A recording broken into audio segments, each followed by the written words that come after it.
The crowd's thinning out. I'm the first woman veteran here at West Springfield.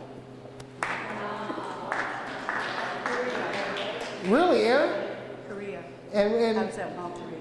wow, congratulations. Thank you for your service. It was an honor. And why don't you tell me about what you brought me? Well, that's my son. He wanted me to find out what his Tonka toys were worth. Well, this little Jeep right here is worth about $35 to $50. Oh, Good. And these are dime store soldiers Yeah, I know. from 1930s, or these are probably later 1940s after the war. Value-wise is about $10 each. Oh, you'll be thrilled. And what is this? This was handed down from my husband's family. They wanted to go into antiques, and so they had all kinds. Careful. I know. But it was so small, and everyone that's seen it said they'd never seen anything like it. I have a bigger one, like they have.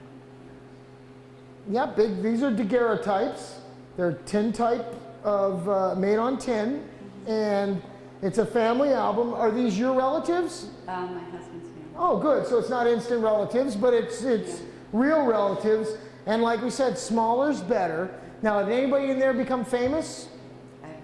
That's the research. I never even looked through it. Right. If you have to look, find out who these people are. If you find out it's John Wilkes Booth in there or somebody like that, it could be worth thousands of dollars. But as it is in this type of a thing, it's probably around $50 or $60. Okay. Thank you. Any other questions? One of your shows, you took care of my Galvin dolls. Oh, really? Yeah. You still have that? I still have it. Ooh, I like that. Yeah. It's still in the cedar chest, waiting. Waiting for me to come over? Sure. Oh boy, here, take my card. Thank you so much.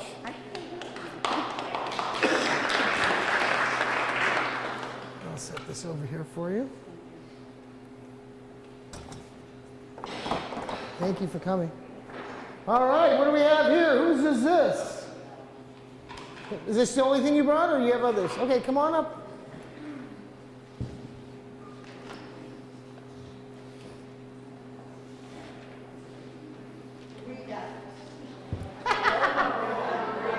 God, that was really lackluster. What's your name, young lady?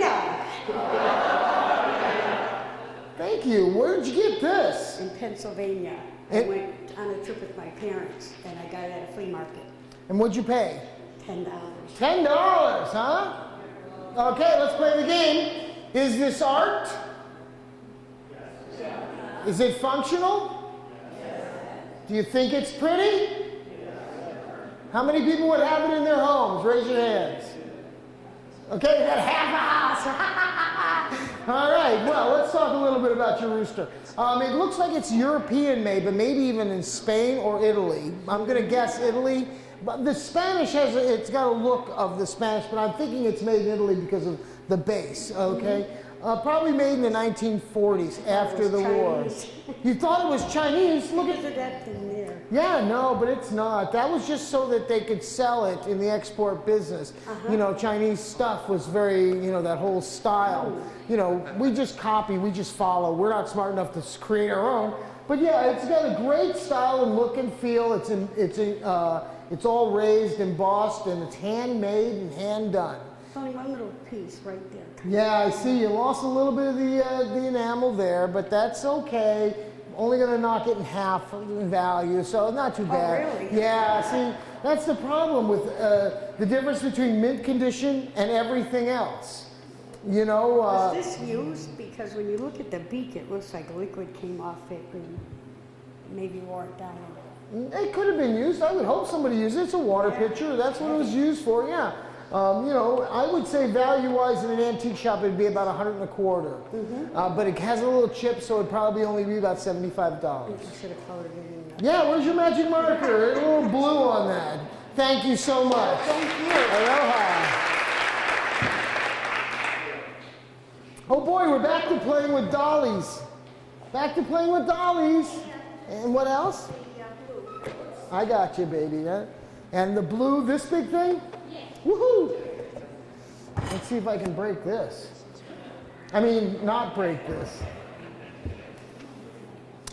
Let's see, what's it say? That one's not marked.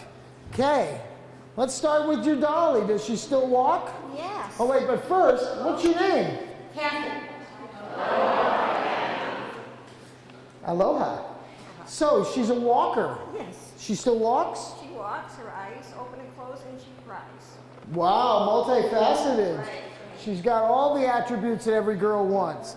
1940s, I'm gonna guess. Very likely. Yeah, these hard plastic dolls started to become very popular, especially the life-size ones to a 3-year-old. This would be a life-size doll, my best friend type of a doll. A lot of these dolls were sold at grocery stores, believe it or not. On the top of the freezer, they'd have these big boxes standing up of these dolls after the war. All of a sudden, throughout the 1950s, everyone had a home. It was all of a sudden becoming, these dolls were like $5. That was expensive in 1950 or late 40s.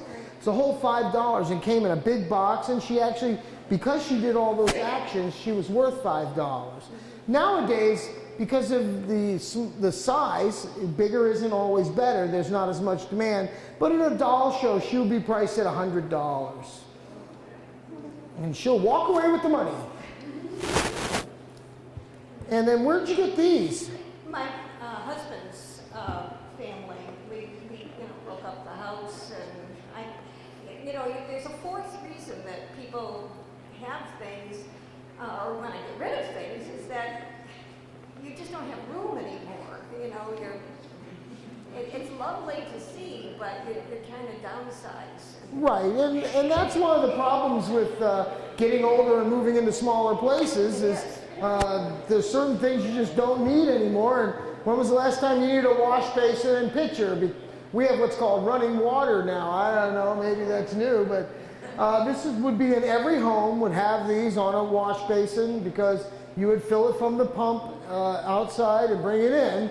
Then they started making them decoratively in the 30s and 40s because they weren't needing them as much, but there were still companies that manufactured these. So they used to be all very plain and boring. And because they were utilitarian, something for everybody to use. Didn't matter if it was pretty. But by the 1920s and 30s, more homes didn't need them because they had running water, but the companies that were making them still needed to sell them and keep people employed, so they turned them into art. And this one is made by a company called something, Signy, and it's warranted, whatever that means. So this is a decorative set, not necessarily manufactured as a utilitarian set for use, but it probably was used, probably made in the 1920s. And I would guess today's market, this would probably sell for maybe $150. This has some damage. This is in really good shape, but this is probably only $50, and that's probably $100. Can you say something about eBay? Because I've gone on eBay, and prices are all over the place, so it's hard to tell. Let's just say Fleabay is a giant flea market corrupted by modern products, counterfeit products, deceptive people, and Walmart. In that order. The problem with eBay, it started off to be a marketplace for people to sell things. People to sell things. But it's no longer that. It's now a corporate place for them to sell new things over and over and over and over and over again. So, anybody that wants to sell you something for a penny cheaper than the other guy is going to have, that's the battle on eBay. So if you were to list this on Fleabay, you would have to put it and describe everything. You'd package it up. You'd have to include free shipping, of course. They'd be able to pay whatever they wanted to pay. And then when they got it, if they didn't like it, they could send it back and you lose. That's the problem, is eBay sides with the person who's buying, whether that's factual or not. When you want to sell something like these items, you're better off doing business with somebody who already has a customer, like an antique shop or an auction house, and they're looking for stuff to sell to their customers. So they're always willing to give you at least half of what they can get. In an auction setting, you can sometimes get 75% by giving a 25% commission. But with any auction house, if you don't know them, let me explain auction houses. Anybody here from an auction house? I say that just like I do insurance companies. So auction houses, their customers, the person in the front row. that comes every week and spends 100 grand in the year. The person who brings in one item because they have no idea what it's worth, they're just one-time customer. So unless you can set a reserve or have a relationship with the auctioneer that you know you're not just going to be fodder, oh, we need the first 50 items to go to that guy, you know, $5, sold, you know, then you lose. So being careful and finding somebody that you can relate to, like an antique shop or a consignment shop, is a better shot with things like this. Okay, thank you very much. You're very welcome. I'll set these over here. Okay, we're getting there. We're almost done, kids. Whose is this stuff? Glasses, moccasins. Any of this yours? This is yours? Not these. Were these your glasses too? Those are yours? Okay. I don't know. What do I know? And what's your name? Trish. Thank you. Aloha, Trish. Why don't you tell me what you brought? This I think is an incense pot. I don't know anything about it. My grandmother gave it. That and being an attorney, right? She had it full of coins when she gave it. And those were moccasins. She said she got them at like an Indian stand type of thing. Okay, so you think this is for incense, huh? I thought. Well, it could be for anything. It's just a little metal box, a little metal dish with a cover. And yes, it could be used for incense. These brass items are made in massive quantities in India and in the Middle East, you know, as tourist items and also as decorative items. And you'd see it's got a very nice enamel. It's probably 50 or 60 years old. It might even be, you know, from the 1950s or even the 1940s from its, you know, the wear and condition that it's in. I would say in a shop or an auction, it might bring $20, $25 at the most. And what does this say? Did you read all this? I have to read it all. No, I just wondered if you had read I it. have read it, yes. And what is it? It's just saying where my grandmother got it, and that each child in her family has had them on her feet. Oh, And that was an Indian baby. look how little that is. They're on her feet. All the babies in the family. Okay, so these are things, just like we said before, about decorative items being made for the tourist trade. And, you know, the best part about it is you actually had them on your feet. So now they're family history. Right. So the value is only in the emotional value and all that. I would say for insurance purposes about $200.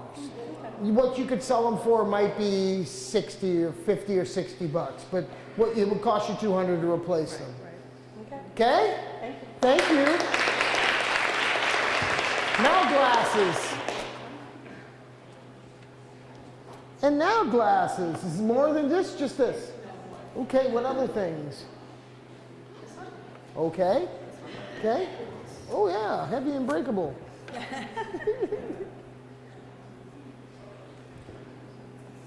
Come on over here. And what's your name? I'm betting, yeah, you're doing great. I'm loving you. You guys are awesome. All right, Ann, where'd you get this? Watch it was my grandmother's. I have no idea of date or where she got it from before then, but cute, huh? Yeah, Little Red Riding Hood. And again, here we're back into knotters. Remember the early knotters?